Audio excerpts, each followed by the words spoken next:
অবস্থান পালন করছিলাম জেলা ছাত্রলীগের ব্যানারে।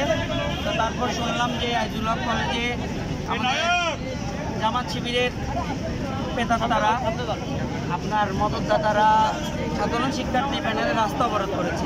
এটি শোনার পর আমরা ছাত্রলীগের যে ভাই এবং বন্ধুগণ আমাদের ছাত্রলীগের স্ট্যান্ডে অবস্থান করছিল তাদেরকে আমরা আহ্বান জানাই যে আপনারা অতি দ্রুত ছাত্রলীগের যে অবস্থান সেটি নিশ্চিত করুন।